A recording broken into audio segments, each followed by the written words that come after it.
Guild Wars 2 is an amazing game that does a lot of things right. And if you're just stepping into this game now, then let me tell you, the journey that awaits you is nothing short of extraordinary. However, I feel like one thing that this game has always struggled to do is tell you how good it is. You have to kind of figure out much of the game on your own accord. They've definitely been making some steps in the right direction with this recently, but there's still a lot of things that you might not know as a newer player that will help make your experience a little smoother. So whether you're finding your footing for the very first time or are a returning player, these tips will help get you on the right path. So let's get into it.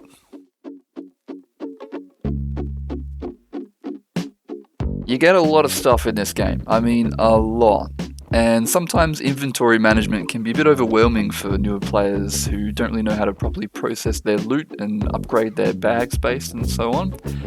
So the sooner you learn a little bit about this, the better. So here are some tips. Right from the beginning, you should start looking to upgrade your bag space as soon as you can.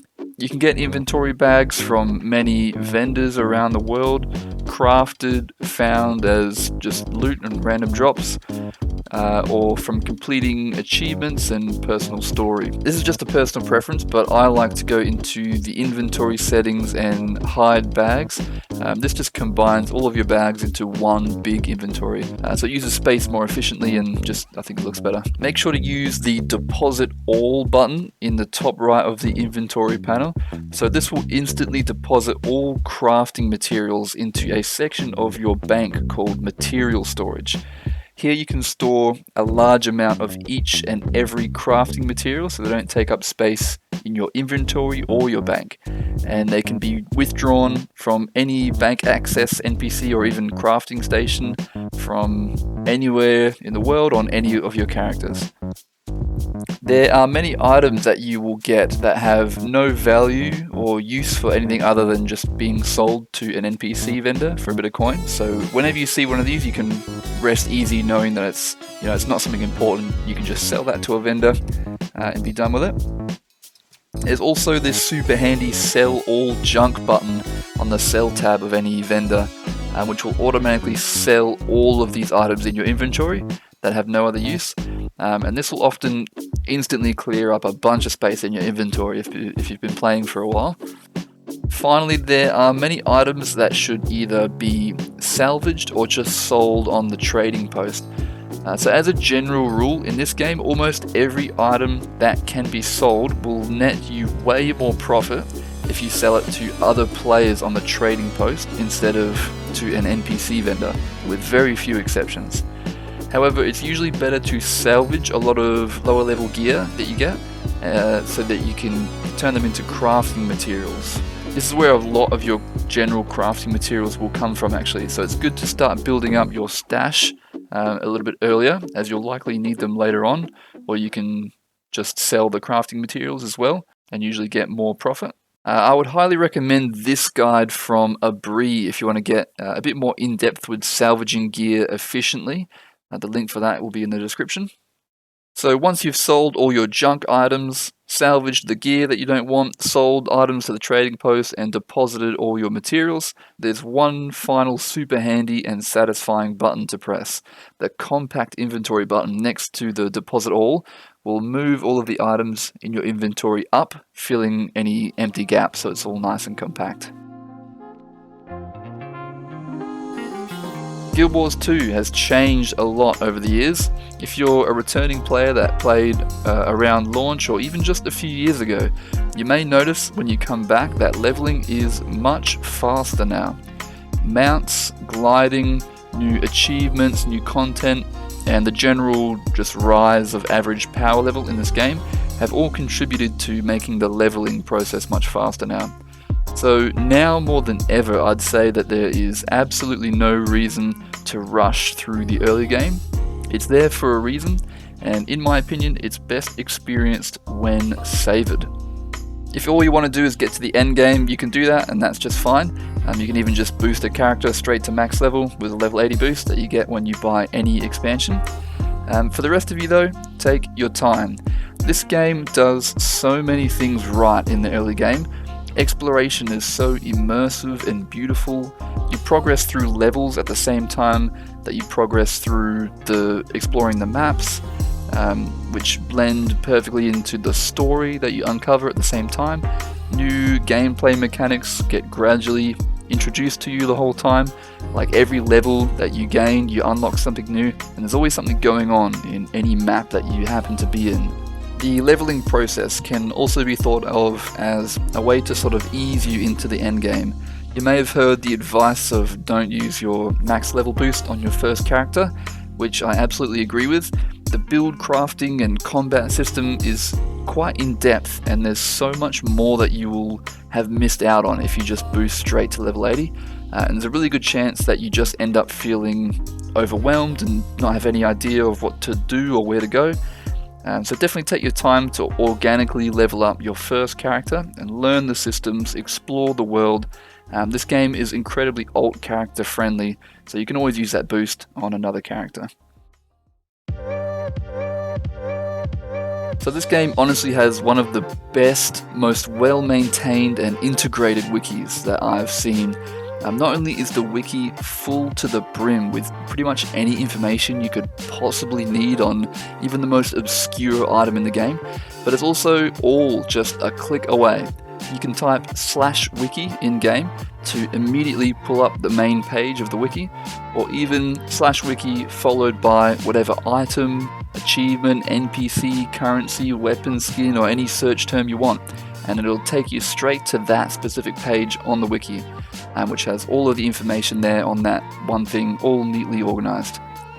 One of the best habits that you can develop early on in this game is whenever you get any item that you don't know if it's important or not, or just want to know what it can be used for or anything like that, just type /wiki and then shift click the item to put its name in chat and hit enter to open the wiki page for that item.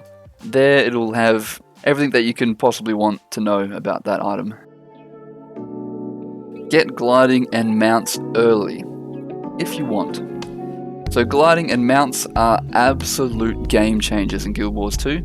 Gliding was introduced with the Heart of Thorns expansion in 2015, and mounts with the Path of Fire expansion in 2017. Both of these movement tools will not only greatly improve the speed and efficiency of how you get around the world, but they're also just an absolute joy to use. Seriously, if you haven't experienced the mounts in Guild Wars 2 yet, you will not be able to go back. And that's basically why this tip has a little "if you want" asterisk with it.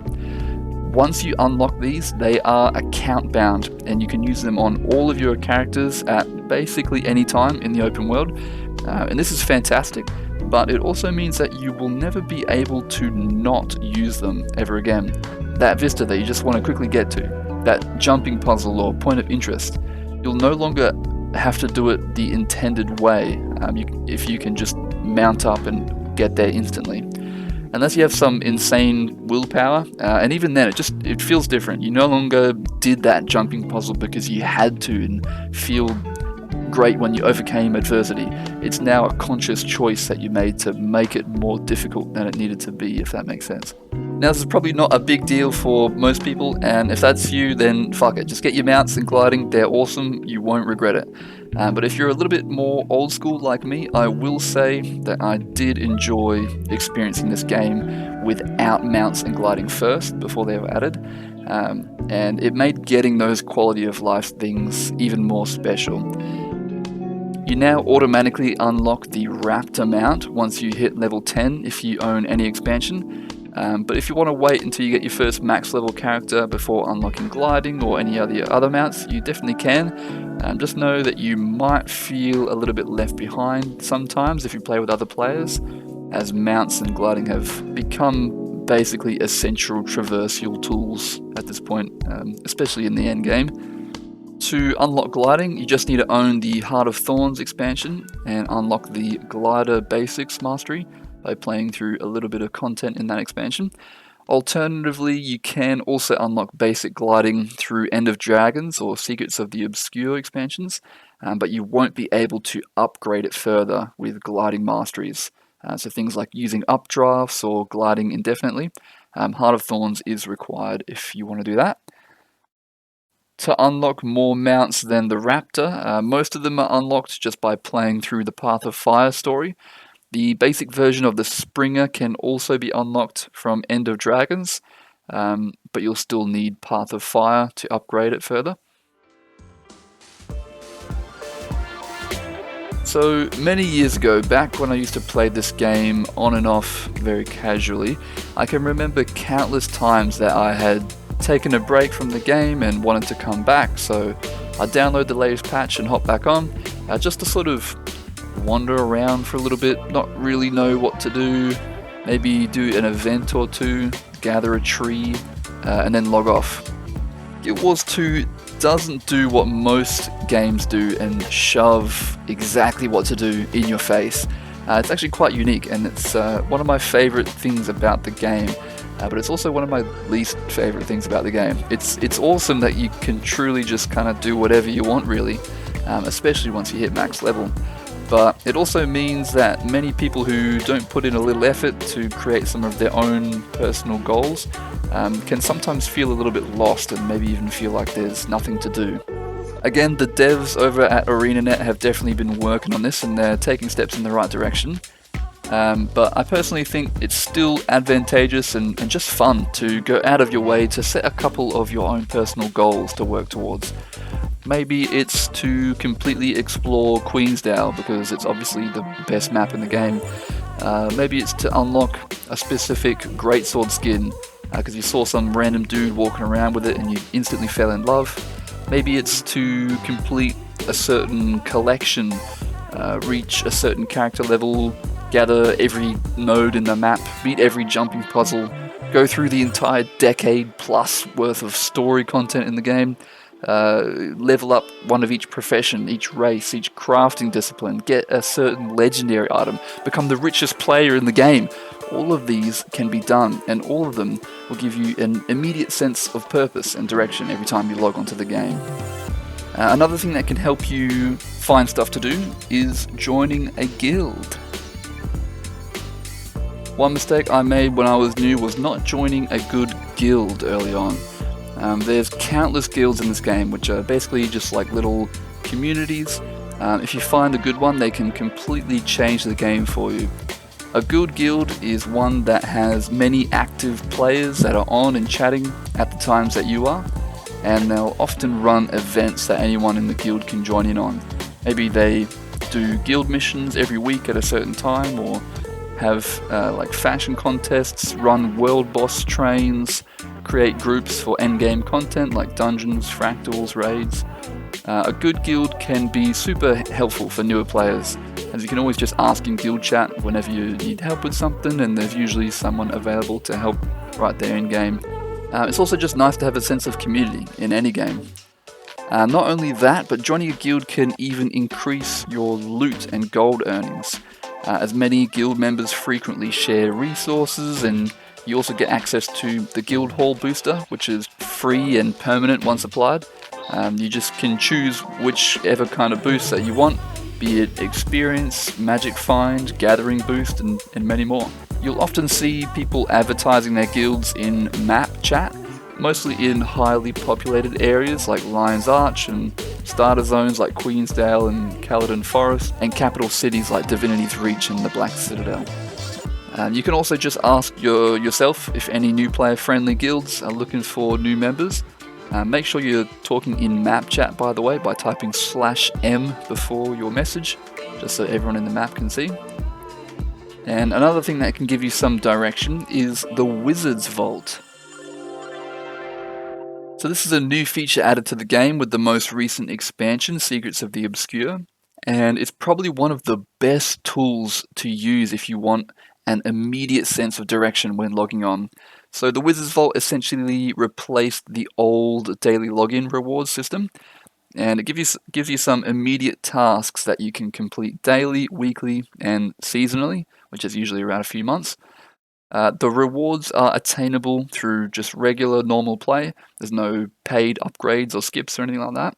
And when completing these objectives, you are rewarded with Astral Acclaim, which is a currency that you can spend on whatever rewards you want from the rewards tab, be it unique skins, other currencies, ascended gear, legendary starter kits, or just straight up raw gold. There's even some gem store items in there. You can even customize what type of objectives you want to receive. So if you only play like PvP, you can get exclusively only PvP objectives, exclusively PvE ones, or a mix of whatever. Honestly, do not sleep on the Wizard's Vault. It has some seriously good rewards, and most of the objectives are pretty trivial to complete. Let's move on to yet another fantastic tool for finding direction in this game: achievements. Guild Wars 2 does not do achievements like other MMOs. They're not some random pointless little side quests to grind out to earn some meaningless number. There's a serious amount of content hidden away in the achievements of this game. They span over all game modes, PvE, PvP, and World v World, and they can reward you with all sorts of things like items, weapons, and armor skins, laurels, titles, mastery points, even free gems, which are like the premium currency that you can buy with real money. Almost all achievements will also reward you with achievement points, which is like a super long-term system to reward you with permanent account bonuses like increase to your experience gain, permanent increase to your gold find on every one of your characters, things like that. They can get you to do a vast range of activities, from just simple collections or defeating powerful bosses, completing the hardest content in the game, or even just drink every beer from around the world. There's even hidden achievements in the game that don't appear in the achievements UI panel until at least one of the objectives is completed. Seriously, there is so much content in there, it's not even funny. And you can click the little eye icon in the top right corner of the achievement to track it, so it's always visible on the right side of your screen. And it also shows in the watch list category in the achievements panel, where you can even drag them around to reorder them.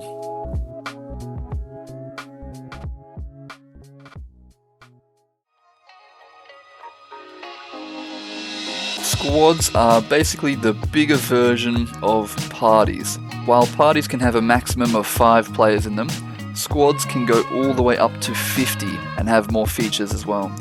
It's good practice to join squads whenever you see them out in the open world, because whenever someone shares a boon with their allies, players in their own squad are prioritized over other players outside of the squad. So you just get more boons, which generally just means you do more damage and survive more whenever you're in a squad. It also means that you're kept more in the loop of any communication about the event or whatever content the squad is doing. You can see squad chat and what the commander is saying. Sometimes the commander will be typing out information about the event or what to do, which can be very helpful for new players or just anyone who hasn't done the content before.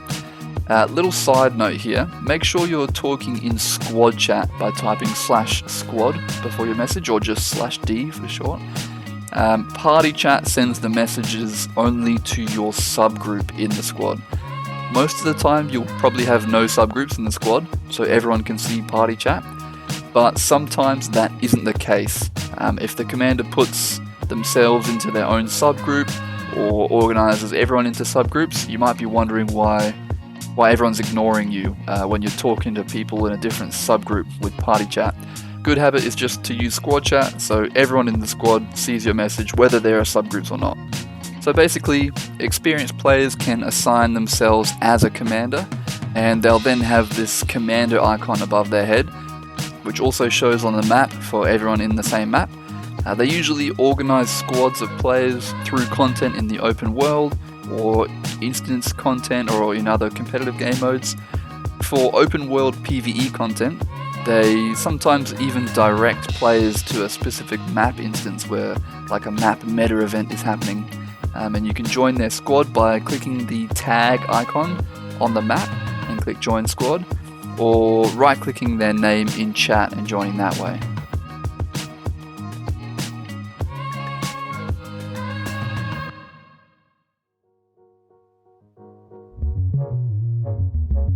So one thing I wish I started doing a little bit sooner is actually taking the time to read and familiarize myself with the weapon skills, utility skills, and traits that I was using on a daily basis to interact with the world. I think it was partially laziness and partially just assuming that it didn't really matter much as long as I pressed a bunch of buttons. I'll kill most things, which I guess is technically somewhat true. Guild Wars is certainly no Dark Souls, and most content is not going to require you to execute the most optimal DPS rotation possible just to survive. However, traits, weapon skills, and utility in this game are far from meaningless, and it wasn't until I started to actually understand them that I started to understand the combat system that this game has. It's much more interesting than it might initially seem. They don't all just do like varying degrees of damage with different effects and animations. Some abilities will make you stronger, some will make you take less damage, some will make your allies run faster, some will make you move differently or make you move over there, or they stop you from moving. Or some abilities will interact with other abilities that you can combo together for additional effects on top of what they do alone. Your allies can even use some of their abilities in a field that one of your abilities left on the ground that will cause another unique effect. Some of them do a unique type of damage called Defiance Break, which is also known as CC or Crowd Control, which damages the additional blue bar that some tougher enemies have, which when broken, it'll stun them and make them vulnerable for a short time and sometimes even trigger an additional unique effect. It really just opens up a whole new world of gameplay when you finally stop putting off reading those skills, so get to it. And that'll just about do it. Thanks for making it to the end of this video. That's very cool. If you liked it, you know what to do. Lots more Guild Wars 2 content is on the way. And if you have any of your own new player tips as well, leave them in the comments. All those filthy, smelly newbies in the comments will probably appreciate it. Check out this video to learn all about meta events. And the video on the bottom is one that YouTube picked out just for you. Alright, get the hell out of here, man. I'm done with you. Get out. Go.